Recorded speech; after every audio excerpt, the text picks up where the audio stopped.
ever seen. That's my little Rosie, and I'll tell you a little bit about her.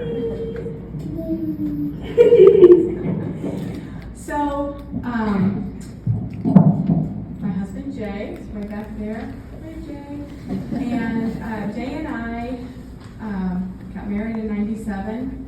Experienced a bout of infertility, with good reason, because God had plans for us. Some of you were here last week and heard our whole adoption story, but I was made a mom when this sweet little baby Olivia was born. A sweet birth mother who was having some troubled times, and she was placed in our arms. 7 months later, we had twins. Ben is back there, and his sister Emily. So it was a busy couple of 20 years. But as they prepared to all go to college at the same time, it really weighed on my heart. I had been volunteering for several years, just once a week at a preschool for traumatized children, most who were in foster care or a kinship placement. And I had just really fallen in love with these kids, and I just kept thinking, all I'm really qualified to do is be a mom. And that's what I like being. So anyway, my husband and I took the classes to become licensed foster parents. It's 30 hours of classes, then they do a background check, they do an inspection of your home, and then we decided to be short-term placements. So what that means is we were respite care for foster families. So say if they were going on a trip and the kids couldn't leave the state lines, which does happen, we might keep the kids for a week. Other times, something else would come up. They'd have something chaotic in their family, and we might, give them a break for a weekend. We also did police protective custody, which is when the police remove children from the home, and a long-term foster family hasn't been located yet. So we may have the kids for the weekend or up to a week while that all gets figured out. I actually had Olivia help me count up today. We have a little blessings jar that has a little heart in each one, in a bowl, little heart with each name of the children that came through our home. And I was surprised when we added up 50 kids. That was just in 5 years, mostly short-term placement. Sometimes they came back a few times, but I always thought, wow, I didn't think it was that much. I didn't think we did that much. Our little Rosie, we first met her, and I'll give a shout out to Liz Hagan. She was the connection. She heard about a grandmother who was, her baby infant granddaughter just got released from the NICU and was placed into foster care in what's called a kinship placement, which is a relative. And so she was in her late 60s and raising a newborn. And so anyway, we got connected, and I was able to support her weekly with some overnight respite so that she could get a little sleep. Anyway, fast forward, that relationship grew and grew, and when the grandma had to have back surgery, we were there. And little Rosie spent a lot of time with us. When she first started talking, I was mama and Jay was daddy. And when the foster agency moved her to her other grandmother in Lawrence, Kansas, I cried my heart out because I thought we would never see her again. And at that time, she was 1.5 years, and she was part of our family. Well, God worked his miracles, as he often does, and we were able to build a relationship with that grandmother and provide respite for her because she needed it too. She had a lot of irons in the fire and some health issues and whatnot. So now as it stands, Rosie is 4 years old, and we are like second grandparents to her. And I want to tell you just a short story. One day I was rocking her. She has her own room in our house. And I was rocking her, and we read some books, and then before bed I was telling her a story. She was laying there in my arms, dressed in her princess costume, as is pretty typical. And I was telling her about her day, and I gave her the character Princess Rosie. And so I told her everything we did from the beginning of the day to the end. And she turned and looked at me right in the eyes, in her big brown eyes, and she said, "Where are her mommy and daddy at?" That hit me right in my heart, because that child will never have someone to call mommy and daddy. Luckily, she has a loving grandmother, and she is safe and loved, and she has us, and we will probably be the ones who will teach her how to swim, who will teach her how to ride a bike, who will teach her to love reading, and things like that, that might not be part of their typical day, week, month. So, I say that because there's a lot of kids out there that either don't have a mom and a dad, they're the modern day orphans, or their mom and dad are not reliable, and they cause a lot of heartache. So here's some beautiful pictures of some of our team here at Nativity in action.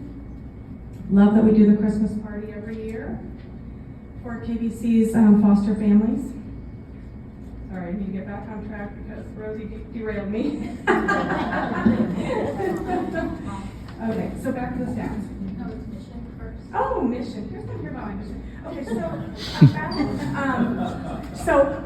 so funny. When Father Mike first came here, I thought I was just asking permission of him to host a couple of information nights. I thought if we talk about this, people don't know enough about foster care. If we just talk about it, I'll bring in some speakers, have some people come, and maybe someone will foster. Well, I didn't know what the Holy Spirit had in store for us.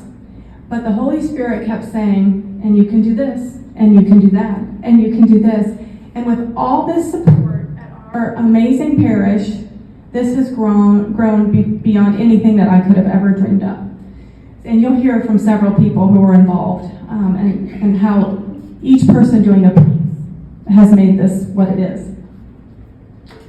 So our mission is to be the hands and feet of Christ by meeting material needs and supporting foster families, teens, and single moms with faith-filled friendship. We engage parishioners in prayer, donating and delivering goods, befriending foster families, and aging out youth and young mothers.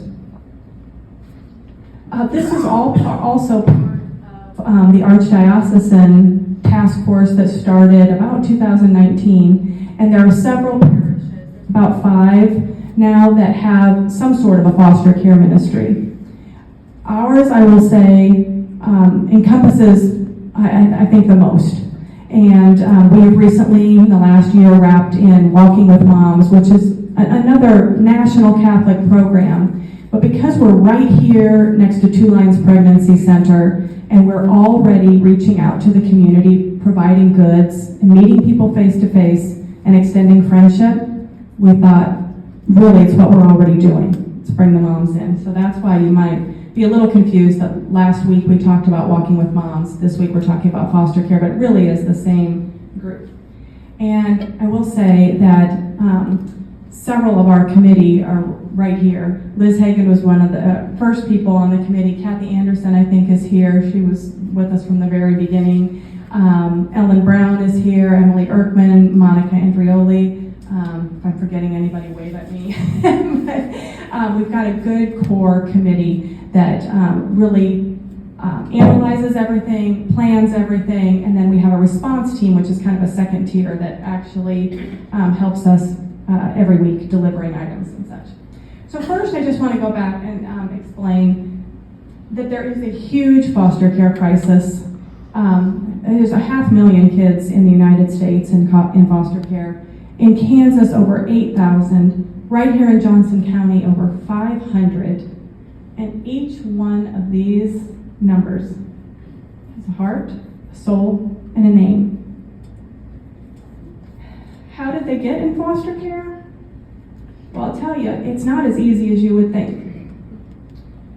Sometimes, so there's calls made, and then there's an investigation by Division of Family Services. Sometimes the same family is called in for suspected abuse or neglect 20, 30, 60 times before there's an investigation.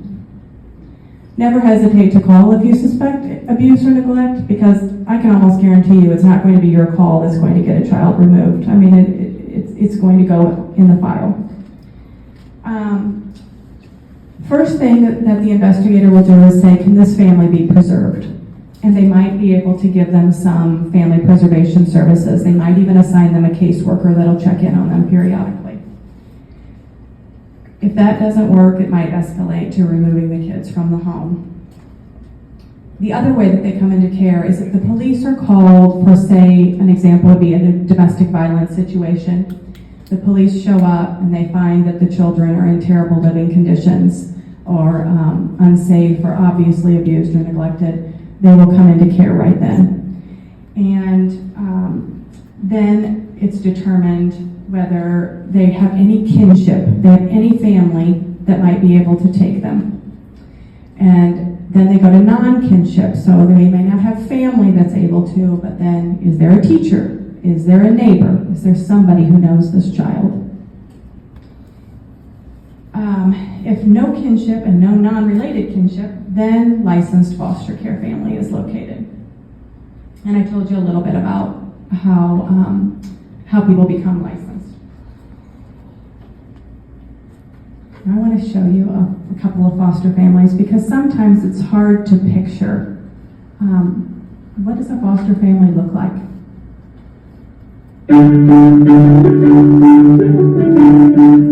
We're big family dinner people. We choose the time where the most people are around and get everybody at the table, and we sit around, have lively conversation. We talk about our highs and lows of the day. All right, so highs and lows, that's what you.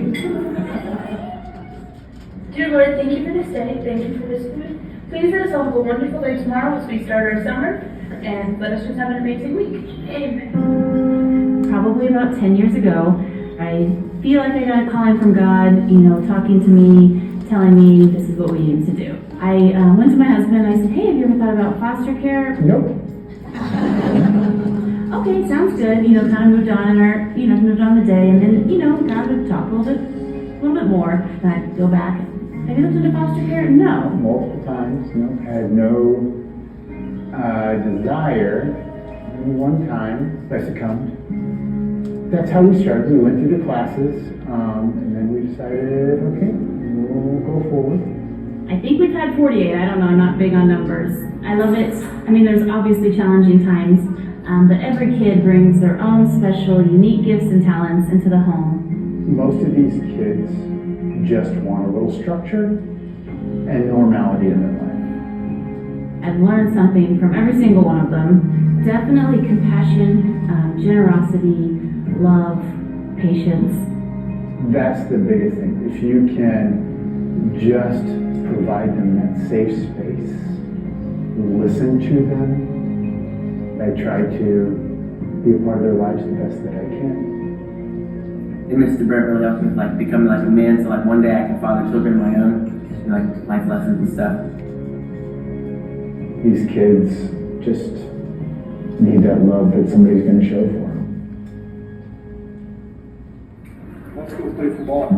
So when we first started fostering, we were just doing it to help kids that needed a safe place to stay. We never in our lives imagined that 3 years later we would have adopted 4 kids, but we did.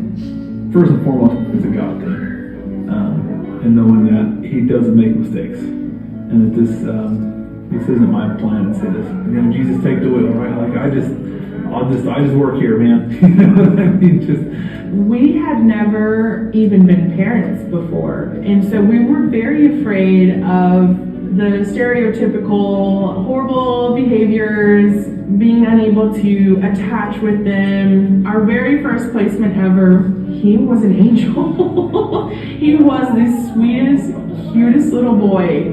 I mean, every thought I ever had about what traumatized foster kids would be went out the window when we met him. These kids, they need someone to love them. One of the things I was sort of hopeful we could help to instill in each of them is they need to know that God loves them too. And then it got really hard. There was a time where I was just on my knees every night crying to God please help me, send me a village. And later that week, my dear friend Susie called me and she asked me if I could use a village. There is a care community model of foster care, and basically it is wrapping a group of faith-filled people full of love and prayerfulness around a foster family, and they support in material needs. Oh, you guys are so big. You might bring groceries, you might bring a birthday gift. And then we had a car. This is all God. I can't perform these miracles, I can't heal them from their traumas, but I can love them, and that's all he asks of me. And he says, I really think he says, just love them, and I'll take care of the rest. Yes! Give me that!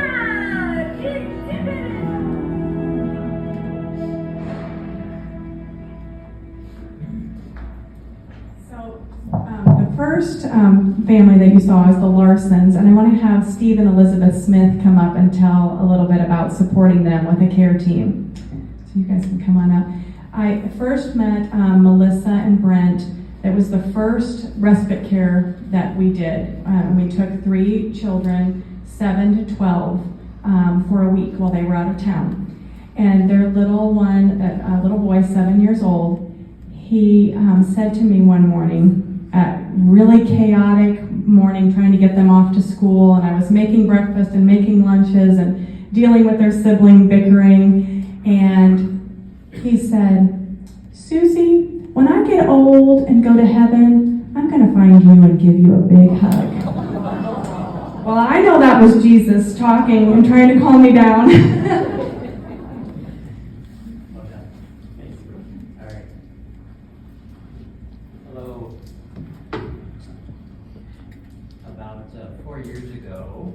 About 4 years ago, how's that? Closer. Close? Oh. Alright. About 4 years ago, Susie Buster invited our DNA group to visit a family that cared for foster children in their home. My wife and I, Joe and Jane Lehman, Ron and Joanne Ward, and Mary Pat Sullivan, and others, I'm sure, visited the family in their driveway. There we found 4 biologic children and 4 foster children, and we spent about an hour or so socializing with them. While each child told us their name eventually, we had no clue who was a foster child and who was not. Each child was pleasant, polite, and delightful. It was easy for us as a group to agree that we would support this family by whatever means they decided. The mother suggested we provide 1 meal a week on Wednesdays, and midday today, Elizabeth took a meal to the Larson family in Shawnee and left the family with a dinner/breakfast combo and a gift from Peggy Oates. Peggy, yes. That had chicken Peggy. We have volunteer foster family helpers who provide a meal once a week, and we have 8 of them, and so each of us will rotate through and help out with the family. That's all I have to say. And Elizabeth, it's pretty cool.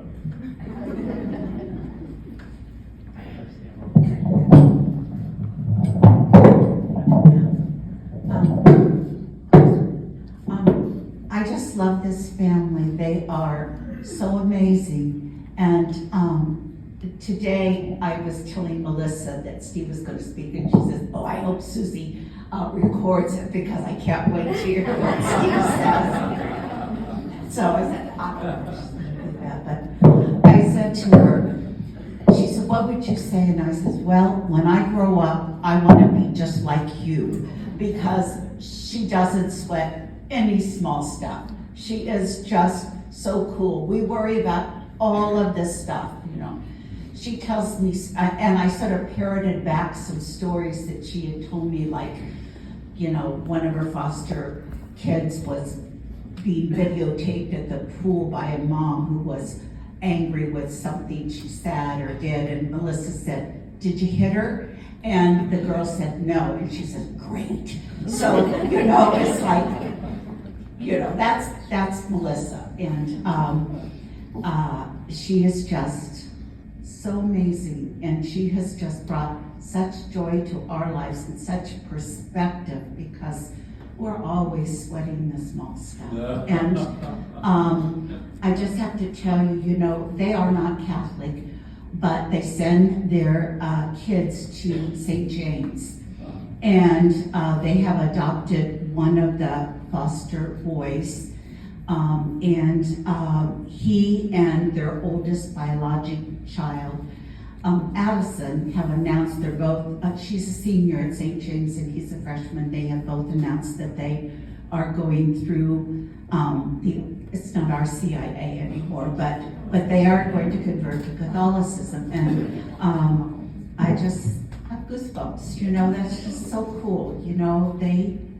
They have been called, so anyhow, and we are all called just to do little things. I mean, it just chicken pig, I get a call, or we see the Odes of Mass, and we have a chicken piggy. Yay, that's Ella's favorite dinner. So she wants chicken piggy for her birthday dinner. So they bring it over, and today I forgot it, and I had to go home after I was en route, and so because I cannot forget the chicken piggy. So anyhow, if I'm over time.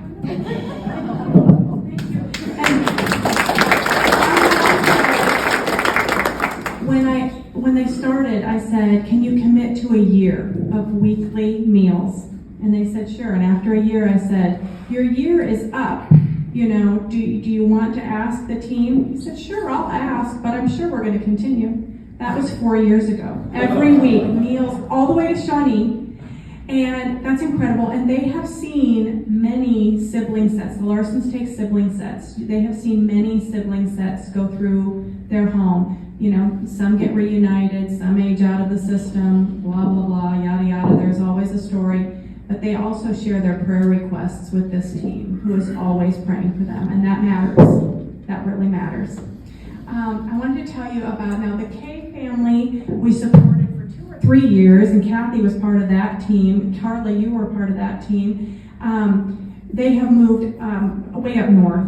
We are still in contact a little bit, but we don't get to support them weekly like we used to. But one story that I wanted to share was they didn't have family around here. And so this care team was their first call when one of their little boys choked on something, had a severe incident, had to go to the hospital, and the second parent wanted to go join them at the hospital. They had to stay overnight, everything needed to be monitored, and the care team stepped in and helped take care of the kids while the parents were, that's amazing. But what would they have done? You guys, they had to divide and conquer. And I wanted to have the next care team of Lisa's family come up. So Ellen and Rachel was here, Kathy, anyone wants to join in, that's part of that team.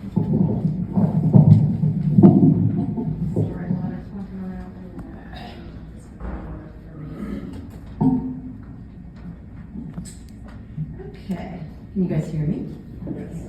So I'm Ellen Brown, and I met Lisa. Really? Never tells me that. I first met Lisa when I volunteered to bring her a meal, which sounds like a common theme. This was a family that our foster care ministry had helped and supported for about a year. I was so impressed with this grandmother. She had fought to get 2 of her grandchildren into her home so she could foster them after her son, the girl's father, had died. Lisa had adopted her grandson 12 years earlier from this same son. When I first saw her, she was dealing with a stressful job that didn't pay nearly enough. Her home, and I've told my kids what this woman makes a month, what her rent is, and she has 3 children. You can't even imagine how she makes sense, but she does it. Her home was very cluttered, as those of us have seen it, very cluttered with boxes. It just felt very out of control. Her life, her house, you just could see her stress. Let's see, and her support system was pretty non-existent. If you can think about, you're 62 years old, you have 3 children, you're going to elementary school activities, you don't have a lot of commonality with people your age or younger people. So our group, over the year, our small group, we've provided meals, we've taken the children out for activities, assisted in helping with jobs around the house, and listened and supported Lisa in any way we could. Recently, the Knights came over and helped Lisa clean out her yard, her shed, her gutter. It was a big job, and she was feeling very overwhelmed by it. And these men came in, spent 2 Saturdays with her, and just took care of her home. But more importantly, she told me, I came over Saturday evening after they had left, she told me with tears in her eyes, she said one of the men from Nativity prayed with her, and she had never felt so loved and so safe, and it had made a big impact on her. She had gone to the Catholic Church years past, but for several reasons chose to stop attending Mass. But she does, however, still own rosary beads and a crucifix, and I know this because she was having a very difficult meeting. It was a phone call meeting, and she told me I grabbed my rosary beads and my crucifix and I had them on my desk and I was ready to go. I had talked to her about she had had a lot of worries the week before. I said, that's the devil coming in, making you think that you can't do it, putting doubt in your heart. You just got to arm yourself. So she said she had a rosary and a crucifix and armed herself. Recently, Lisa has decided to go back to school. She started taking classes at JUCO and was just accepted at KU for the 2nd semester. These classes and the certificate that she's going to get will allow her to get a job in her current field, making almost twice as much money as what she had been making. We talk to her every week. She reports to me what her grades are and how she's doing. Her house looks so much more organized. There's still boxes, but you just feel like when you walk in that her whole world is just a little bit less cluttered. We have been able to have the most generous people, and I told her, I'm like, it's not me, it's God just putting people in our path that have stepped up. When she did quit her job to go back to school, so she has no income. We had some donors step up. They paid her rent until I think November, December. And things just keep coming at us in ways to help her. And she's so thankful and so appreciative of it. I would like to think that God placing us with Lisa has given her the opportunity to bring her boat a little bit closer to the dock to make some bold choices about her future. This ministry has given me personally the opportunity to make a difference in one family's life, and I am so grateful for that. Thank you, Ellen.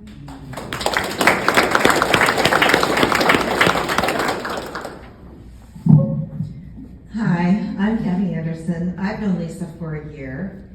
When I first met them, I couldn't imagine someone who was my age having to take care of 3 grandkids.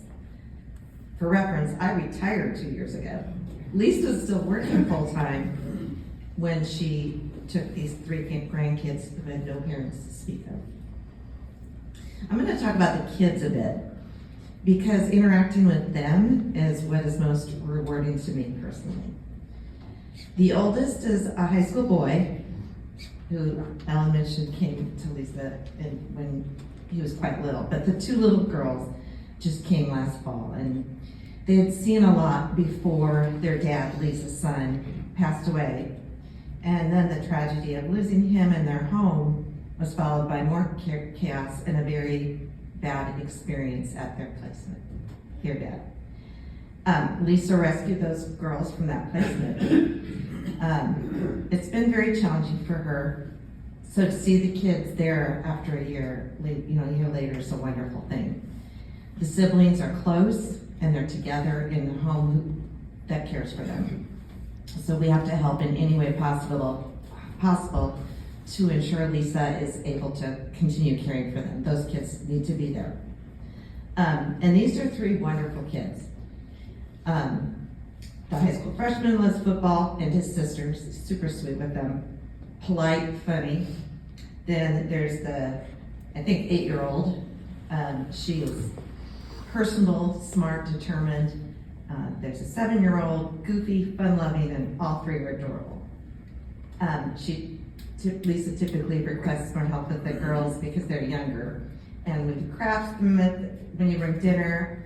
I've been on a handful of outings with them, parks, birthday shopping trips, even an afternoon at the Nelson Art Gallery with another Virtues trained volunteer. This time is so fun, and we get to know the girls better and better as time goes on. And I think what's important is they see us taking the time to focus on just them, which may have not been true very often in their short lives. And seeing that there's other caring adults just there, just for them. And that's a theme throughout the ministry the last 4 or 5 years that I've been in it. And since I don't have little kids in grade schools in my life, it's a real joy for me to once again hear the funny things that they ask and that they say and that they do. And when you haven't seen them for a while, you miss them, so it's just wonderful. And I miss, like, the Kay family. I just really miss seeing them. So every once in a while they'll come back this way and seeing them, how big they're getting, and anyway. So it's just really a joy to interact with the kids when you get to know them personally, whether you become a part of a supportive care family or volunteer, like at some of the events we put on or that other communities put on that we support. So I pray that more good people get the call to foster as there's a great need, and pray that kids that have been through the trauma of losing absolutely everyone and everything, many alone and drifting in the world, end up in a great place where they can heal and experience love and belonging.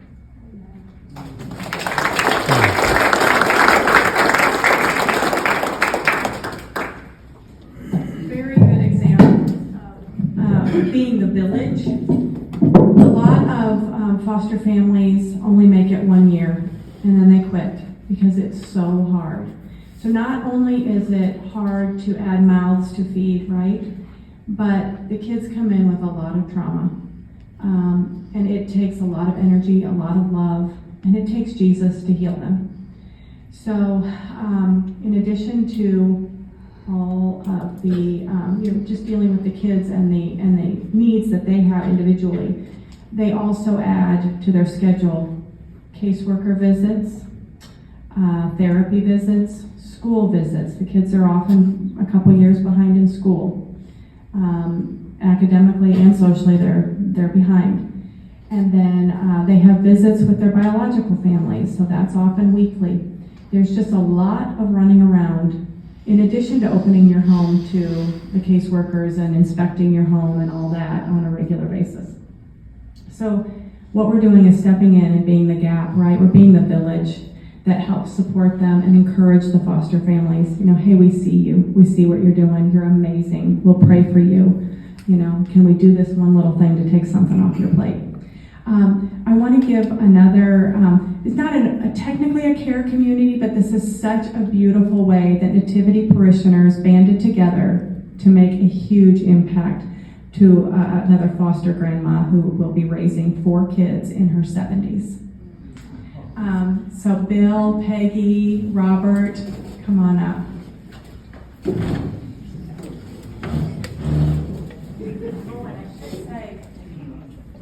These pictures are from 11, so maybe you saw this article in 11, but it was a beautiful write-up.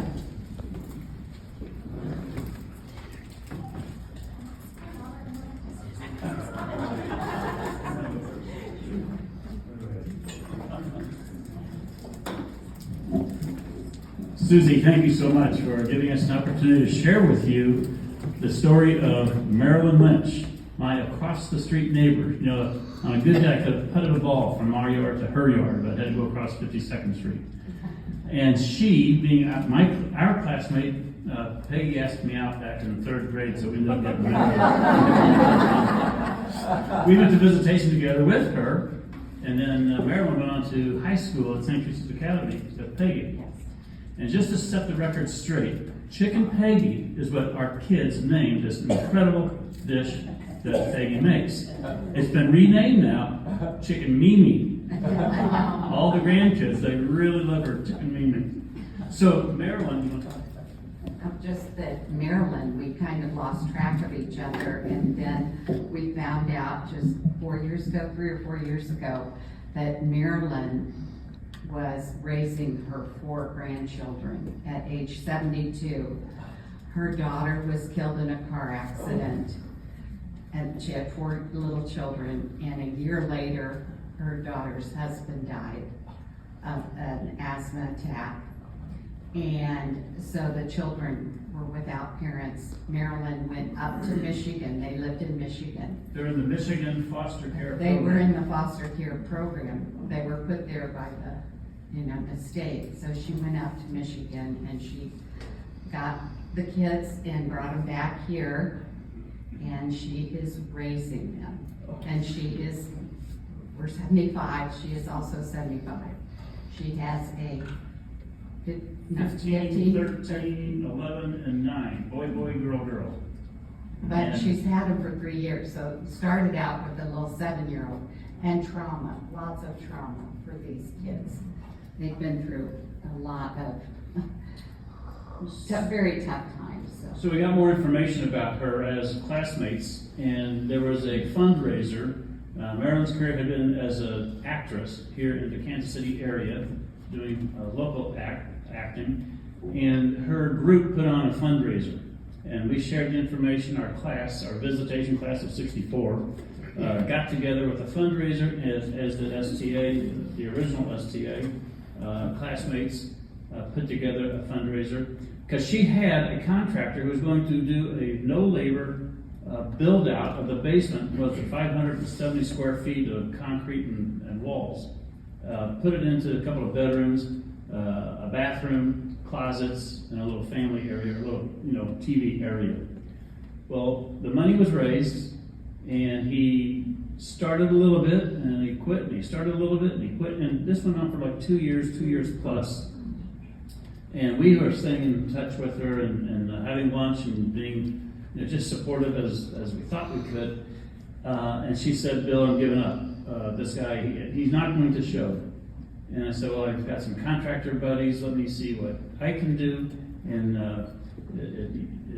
you always hear this thing. It's the statement, "It isn't what you know, it is who you know." And is that not the Bible? It's who you know. When you know Jesus Christ, you're going to get some answers. So I did go to a contractor buddy I grew up with and said, "Bill, I'd be happy to check it out and see if we can do it, but I'm going to Europe for the next 2 weeks. I can't get there until after." Well, Peggy and I had just had house issues resolved by contractor Robert, and I came over to Robert and said, "Robert, you take a look at this and tell me what might be involved and what you think you could do about it." And he said,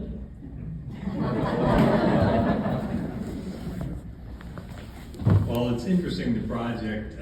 When I first got there, seeing the stage it was at, it needed a lot of repair, a lot of finishing up. It was roughed in, but then meeting the kids and helping with the kids and understanding the story behind it sort of put weight on the whole situation of whether this is something I want to do or not. So I talked to Bill, talked about what we need to get done, and it was going to be a little more money than I wanted to put in other than labor. So Bill got together and got a bunch of people to donate to the church to try to help out. So we gave all our labor, me and my crew, as much as they could. We donated our labor and we just finished the project out. So now they have 2 bedrooms in the basement, a full bathroom, and a TV room in the basement.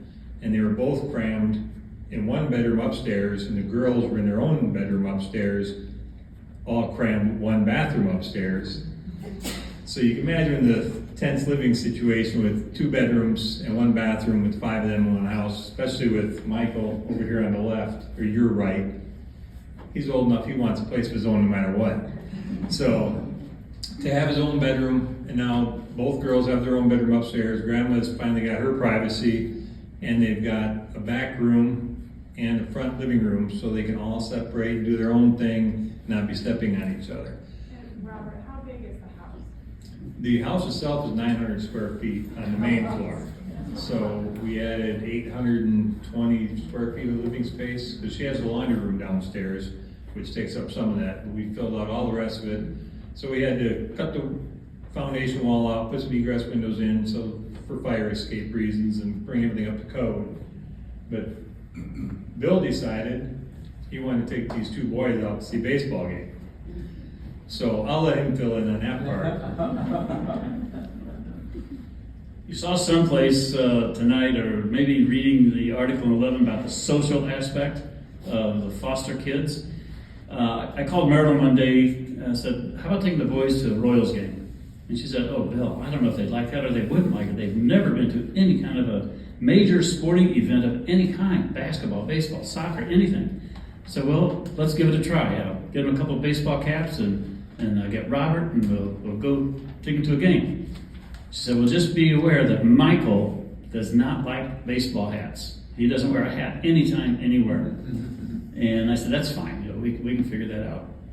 So we get the ball game, and they're in awe. And our brother-in-law, who has some fancy seats, he provided me some 4 fancy seats for us to sit at a table and be served like these kids are thinking, this is how all ball games are. So we're at the game, and I'm telling you, the sky was on. Whatever you want, you can have.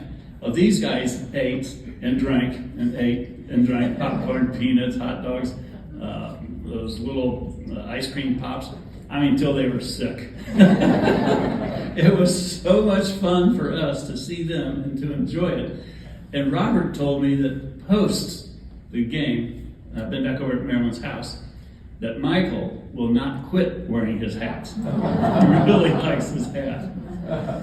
And what's up next, Robert, for Marilyn?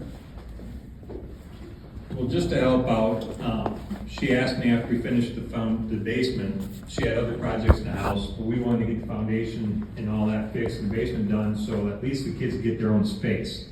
So now we've moved upstairs. Her back room is freezing in the winter and too hot in the summer. So we've demoed all the walls, and there was no insulation in there worth a darn. So now we've insulated the walls, put new drywall up, finishing that.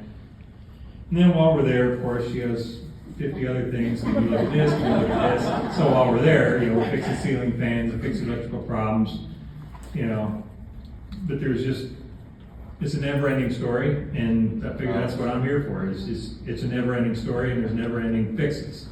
So we've helped with foster care ministries before on other projects. We've painted for some other families. We've done other projects here and there, but I never really thought I'd get that involved. But then he sort of pinned me to the wall, and here we go. So moving forward, she has other projects we want to do. We don't know how much we're going to get into them because, they might be further down the road. But just to see the faces of these children now and the joy in their faces, now they can spend their time with a more loving space. And you can just feel that now the garage is empty. She can actually put her car in the garage because all her boxes are gone. And their rooms are actually clean. I don't know where that comes from, but they're clean. Just a moment, please. A quick shout out to the Knights of Columbus who donated a large amount. Shout out to Uncle Shirley, who was a big lead in raising funds for us. And probably the biggest and best part of all this is when you read that article in 11, Marilyn says these children are now thriving. They came really in little shells of themselves, and they are members of our community. And it's so heartwarming to know that. Please clap now. Thank you.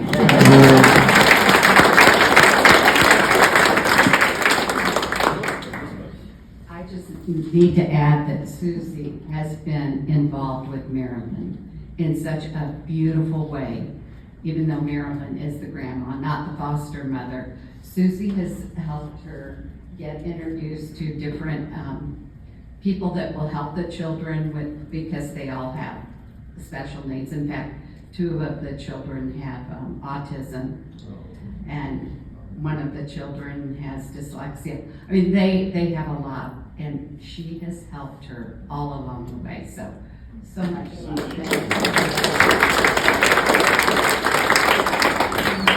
It's a very special family, and we are so blessed to be able to do whatever we can for them. I wanted to also give Mary Helen and Denny Denahan a chance to tell us their fostering story.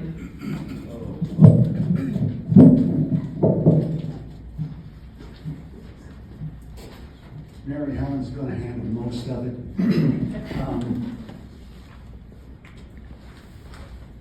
Susie asked Mary Helen and I to talk about our experience with foster care.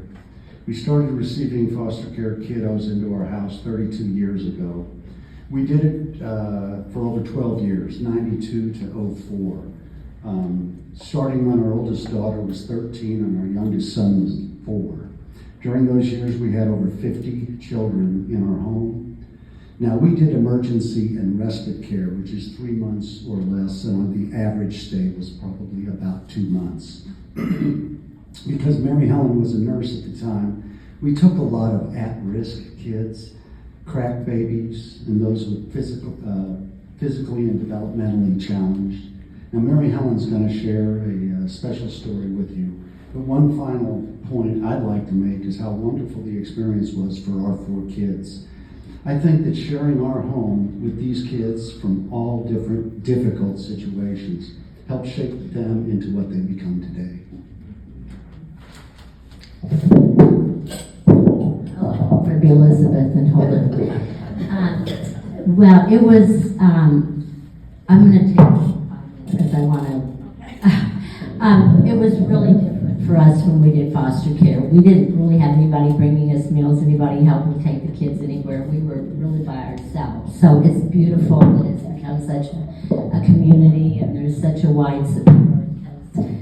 We didn't have that, but that's all we knew at the time, and that was absolutely fun. But it's just so beautiful to see how much it's grown and how many people are involved in helping, and it's beautiful.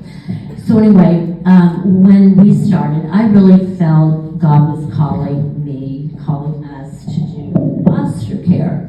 So, I mean, I really just felt like He was saying, you know, I've given you so much, I want you to share with others what you've been given. And just, there's so many people out there that need to be loved and need to be cared for, and it's a wonderful way for you and your family to serve. Well, thanks be to God, Denny and all the kids were agreeable. So, because it would have been possible if they hadn't. So anyway, we, like Denny said, actually we started foster care when we were in Massachusetts, and our oldest daughter was about 18 months, and we had a 12-year-old there. But then we moved and came here. So it was several years, but again, we've had 50 in respite and emergency foster care, and just all kind of, you know, wonderful, precious souls. It's just been such a gift. And it was just, you know, a wonderful way for, like Denny said, for our children just to share and to learn about serving and to learn that not everybody has this wonderful existence that they have. And they did a great job. Denny did a great job. And a big guiding post for me was that I wanted to treat the kids the way I would want our kids treated if they had to be in foster care. So, you know, and I wanted the kids to treat them, the other kids, the way they would want to be treated. So anyway, that was a big motivating factor for us. And, you know, it was wonderful, it was joyous, they were delightful. It was, and you know, I took lots of pictures and kept a notebook for them, so when they left, they had memories of this particular time in their lives. So some of them we did see again, because some of them had gone then that we had in respite care went into foster care, so we had several opportunities to see some of the kiddos again and have them in respite care off and on, so that was wonderful. One of our little girls, we had her for around her first birthday, and she was crawling and learned to walk and had her first birthday. It was so precious. Anyway, her adoptive parents brought her back was wonderful to see her. Other than that, really, unfortunately, just because of the way foster care is, we didn't get to know much about what happened to most of the other kiddos. So last December 24, we very unexpectedly got an email from one of our kiddos that we had. And we had Son and Caleb. They were 9 and 7 when they came to us, and reached out and said, "Oh, I'm so glad to finally find you. We have looked for you for so many years."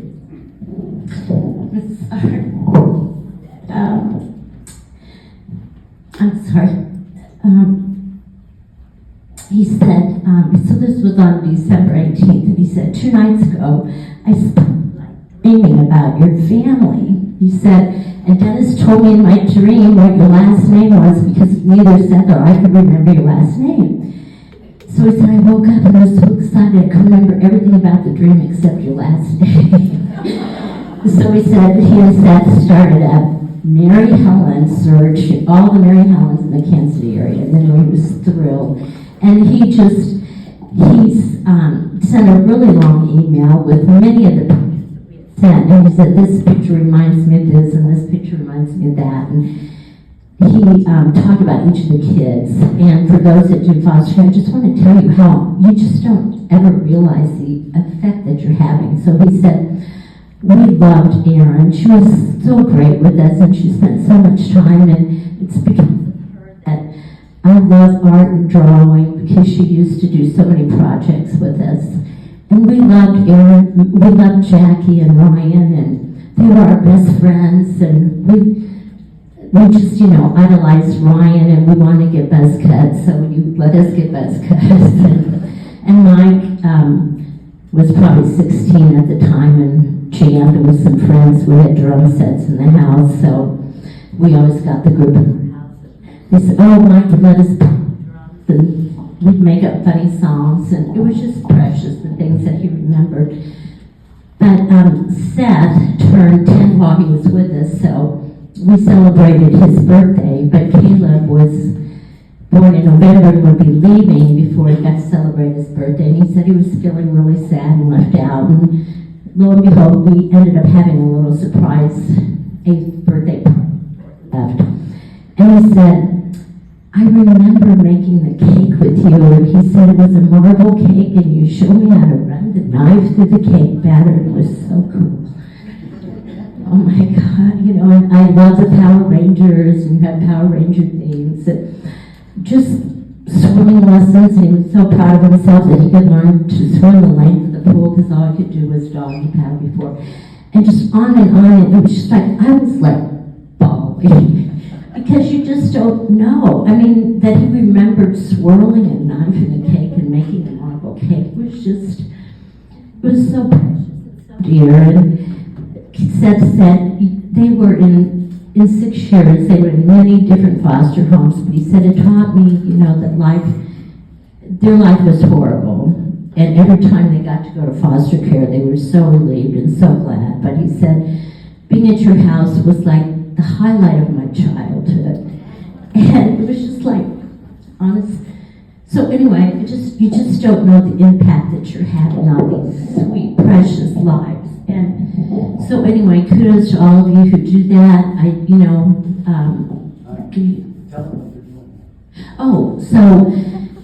Seth is married with and working at the post office, and he sent pictures of his wife and kids. And we, hear from them regularly now.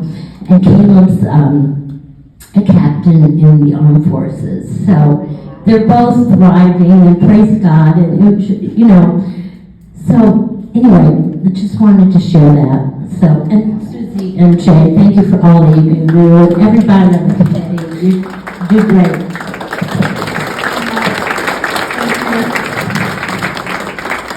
That story just choked me up, and I appreciate you guys so much for sharing it with us. It gives us a good glimpse of those tender moments. Okay, let me catch up on my slides and where I am here. Every child. Every child. Okay, so, oh yeah. I love that. Okay, so there's always a need for mentors. There's an organization that we're in contact with called Casey Angels, and they have a Dare to Dream program that helps pair people with mentors with mentees. So I wanted to talk, go ahead and go to the next one, honey. I wanted to talk a little bit about Care Portal. So the care communities that we do, that was part of what we do for foster care, but we have honestly so much capacity in this parish to do more. Well, we learned about Care Portal, which is a nonprofit arm of the Global Orphan Project, actually. Their headquarters is in KC, Missouri. And basically they provide the software that allows churches to see requests from case managers throughout the city. So the foster care agencies like KVC, Cornerstones of Care, St. Francis Ministries, those case managers can enter any request that they see or that they have for a family. So they may enter foster families' need for beds. They may enter a kinship placements need for a car seat.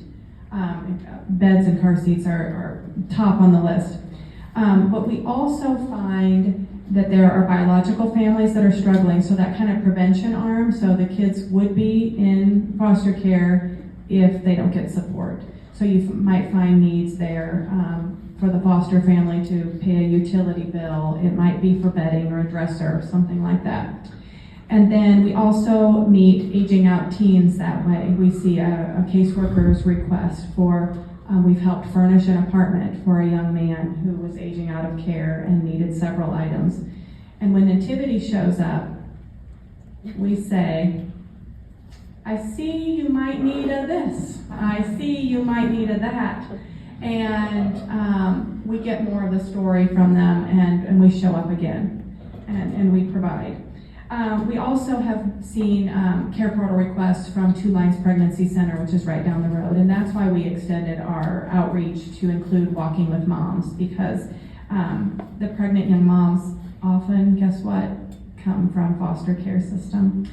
I want to give a couple other people a chance to talk. Emily Erkman met one of these biological families that was struggling with, when we first arrived on the scene, with a request for, I think it was a dining room table. Was it a dining room? Oh, that was it. It was something minor. I'll be quick. I did not hear anything, even though she asked me. So I'm gonna wait. Anyway, and I am not the only one. Ellen Brown and Corey Wright were with this particular woman with some regularity, but we got to her house and she brought the table or whatever it was, and we're like, well, you don't have chairs, you don't have beds, and you have 7 children, and you don't have any laundry, and you don't have any clothes. I mean, it was just one thing after another. And so then we put out a note to the Nativity School, and we furnished her entire apartment, clothes for all 7 children, beds. Corey and I put lots of bunk beds together in that house. I can't remember if we ever got her laundry, but got her portable laundry. I mean, I can't imagine doing laundry in the bathtub for 7 children, which is what she was doing while she was pregnant with her 8th, which she had while we were near her in an apartment that eventually got condemned. She just would open. She was 27, so just to have some older moms to talk to, because we were working with another family in that same complex, kind of similar situation, and they don't know each other at all. I mean, they have a community there that they don't know. No car. Yes, nobody had a car. There were probably 4 cars in that parking lot of 6 different apartment buildings. So we became her community, got her moved out of there once it was condemned. Ellen was big in helping with that. She's now in a house. So anyway, she had the blessing of being a part of the Nativity family, and we got the blessing of providing her with everything she needed. So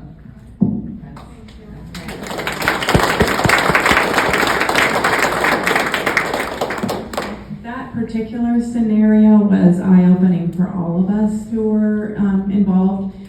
It was a 7-minute drive from here, Grandview, hop, skip, and a jump from here. It was like a third world country. It should have been condemned, I bet, 25 years ago. It finally got condemned this past winter when pipes were literally flooding the Cloverleaf Apartments. It was on the news repeatedly. The owners of the property had given up on it. Trash hadn't been picked up in months. I mean, it was something eye-opening for all of us. And unfortunately, children living amidst that. Will you run Vern's video? Okay. Yeah.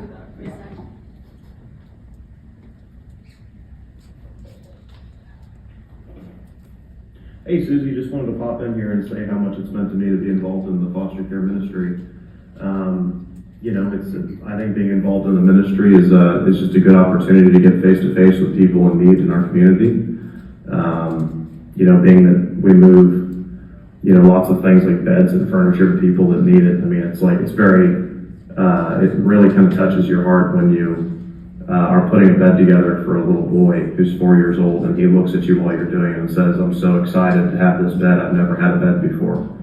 So, I mean, it's one thing to put money in the basket at church or donate to worthy causes, but to kind of get hands-on and get face-to-face with the people that actually need our help. I just think it's a great opportunity to be directly involved with something that makes a real difference in individuals' lives here in our community.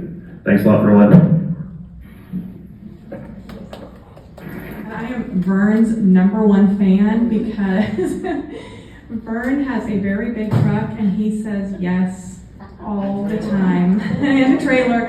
And he recently moved a young mom for us with, of course, a team of volunteers because we don't show up alone, but we moved a young mom with a team of about 8 volunteers that helped her every step of the way. I want to give Michael Shirley a chance to talk. Michael, tell us your story. Sure about that? I do. I want to hear it. Let's go. I'm going to give you the real short version. Some people here won't think I can do that, but anyway, it's been 3 years. This spring, I was at a self-directed retreat, which I try to take as often as I can, and it was a Monday through Thursday, check out on Thursday, and right before I left, I don't have a standard response, but I said, "Lord, send me. I'm here to do your will." About 10 minutes later, 10, 12, 13 minutes later, I'm driving up the highway to get back to Kansas City, and the Holy Spirit said to me, "You're going to become active and have a meaningful role in a new ministry that you would never volunteer for." And so pay attention, it's coming soon. This was a Thursday. Susie got up for her annual 2 to 3 minutes at the pulpit in front of the parish, updating foster care. I got a big tug between my collar and my shirt. This is it. So I went in the St. Joseph room where she was, and I said, "I really don't know what I can do for you, but the Holy Spirit has asked me to get involved with foster care." And she said, "Well, I've been praying for somebody for the last year." And I said, "Well, let's get," she said, "let's get together and talk about it." So we met a couple of days later, and again, I had no idea what I could do, if I could do anything for this. Didn't know anything about it. I was probably one of the last guys on the planet was interested in foster care. So I said, "What's your biggest problem?" She said, "Well, I struggle with finding handymen. They're too expensive. We make a deal and they don't show up. I'm just at a loss of what we're going to do." And I said, "Well, how would it be if I made one phone call to the guy that runs Christmas on October at Nativity, and we'll solve that problem forever?" Isn't that right? And so I called John Brown, who uses far fewer words than I do. I'm into this about 45 seconds. He said, so you want access to the Christmas and October guys, right? I said, yeah, that's really what I'm looking for. And he goes, well, they're not available the first Saturday of October. They're committed to that. The rest of the year, they're yours. And that's how we got started. And 2 weeks later, I called Mark Mason, the new Grand Knight, and I said, I'd like to pitch the Knights about foster care ministry. He goes, why? And I'll tell you then. So anyway, I get up the next 2 weeks later, and I'm thinking about what I'm going to say. And right before I talked, I realized that I was just a messenger. The Holy Spirit took the whole thing over. He was much bolder than I probably would have been. But he started with, Father McGidney established the Knights of Columbus for one of the sole purposes of taking care of widows and orphans. And so I'm not going to give you guys, don't think about it, don't consider it, don't tell your friends about it. You're already in. You're involved with it just because you're an active Knight. I had 5 or 6 people that night came to me and said, I'm in. I'm retired. I got a truck in the driveway. I'm ready to go. I'm looking for something with meaning and purpose. This sounds like it's it. So I was really kind of overwhelmed by the response of how receptive guys were. And I think we've got about, Robert, don't you think we have about a dozen guys? Maybe a dozen guys that are committed. Anytime we call, they're ready to go.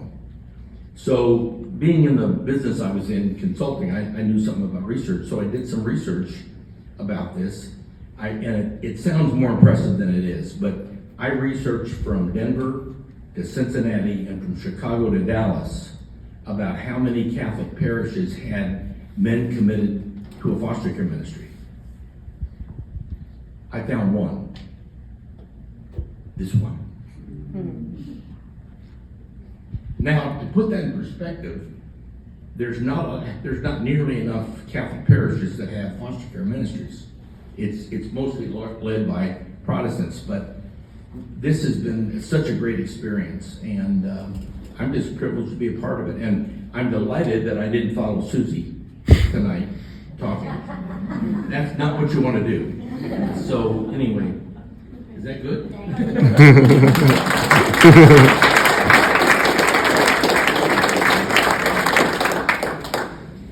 This parish is amazing.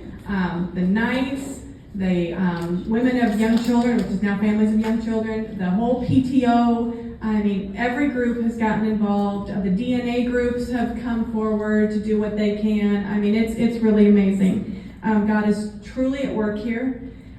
Please keep praying for these kids, because what I don't get up and talk about is the trauma that actually happened to them.